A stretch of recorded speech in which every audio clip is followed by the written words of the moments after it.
We're going to be tying the Baetis Maximus. First thing we're going to do is start with Maxima 8-pound Chameleon, and we did an overhand knot with that Maxima 10 times. Now we're going to take some microfibettes and we're going to slide them in the same way that that tag end comes out of that loop. And you want to take a generous clump of them, maybe 6 or so. Put them inside that loop, and we're going to tighten down the Maxima slowly. Now the reason we did 10 microfibettes is we can always pull some out after you tighten the knot down, but once you tighten it down you can't put any microfibettes in there. So we're going to want to end up with 3 tails. So pull out the extra ones.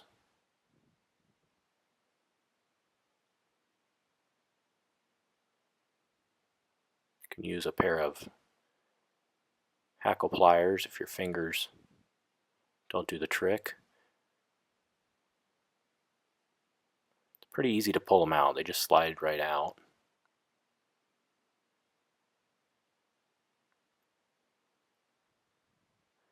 And once you're down to your 3 tails, you can slowly pull all of them together to the size that you want. I like mine to be about the length of that shank of that body that we made, just maybe a little bit longer.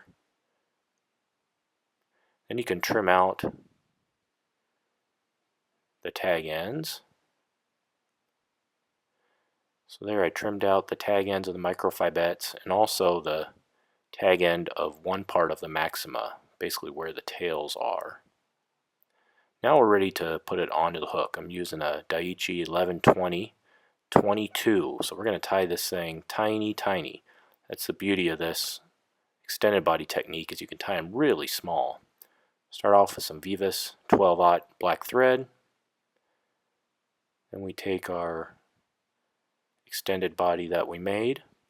We're going to tie it so that the tails face up at this point. And we'll work with those here next on the fly, but for now I'm going to tie them in so that they sit up. And just make sure it's nice and secure on the shank of the hook.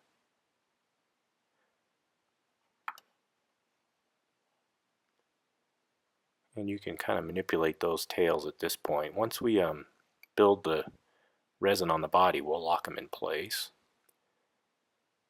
Give it a quick 2-turn whip finish just to hold your thread in place so you don't bump it.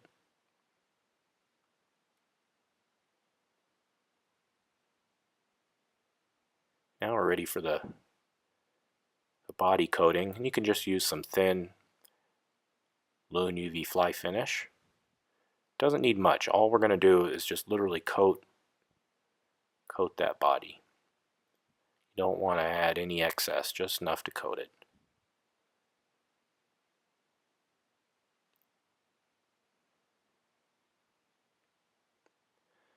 Now we're ready to cure it. And those tails are sticking too far up now, so a little trick when you're curing this is push them down with your finger all at once. I just use my index finger, push them all down at the same time, and then just hit with the light. That will just cure them in place.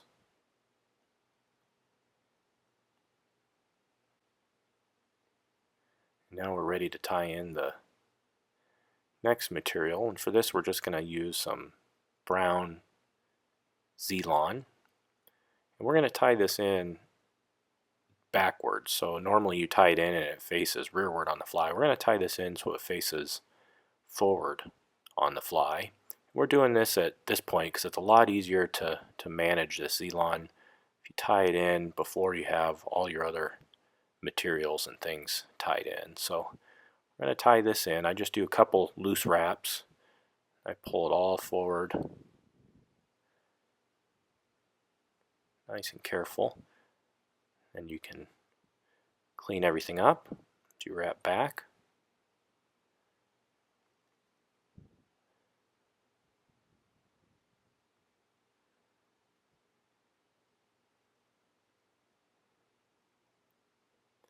Next we'll tie in the the casing of this fly. For that we'll use some black Thinskin. Pheno skin will also work. Both are pretty similar stuff. And you want to tie in a really thin strip, about half the width of the gap of the hook on this fly. This fly is really small. I'm zoomed in really close with the camera. It doesn't really give you a good idea how small it is, but this thing's tiny. So just a thin strip of thin skin. And we're going to tie it in just right on top of the shank of the hook.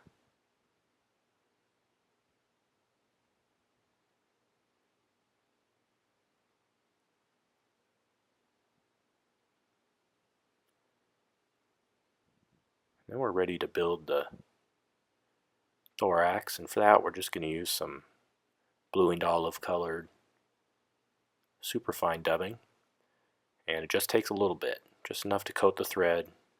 This fly is so tiny that if you add too much you'll kind of ruin the whole look of the fly, so just add a little bit, just enough to coat the thread so you can't see the color of the thread shining through.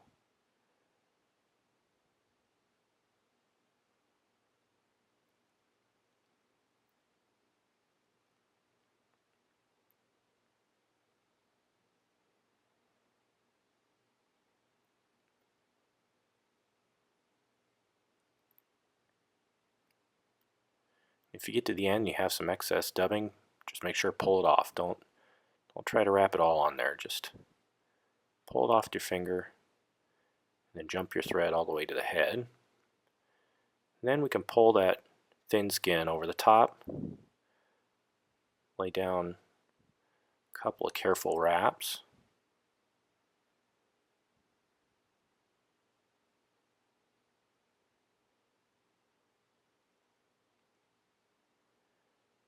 And trim it out of there.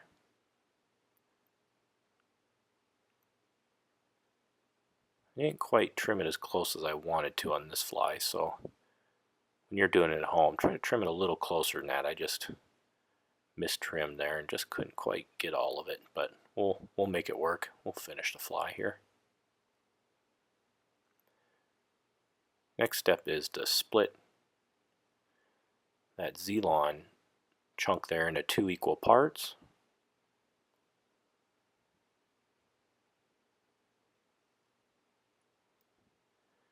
And lash one to one side of the fly and the other to the other side.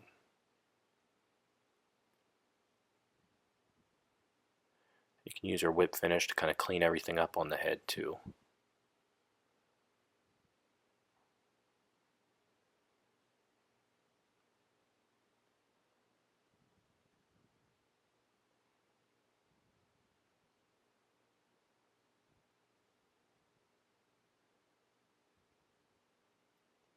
Well, my thread broke right at the last part there, but we'll just finish the fly. Make sure you glue this one real good at the end. Then we can trim the legs. We trim those just a little bit longer than the thorax. And that's it. That is a finished Baetis Maximus. Tiny little Baetis pattern, but works really good.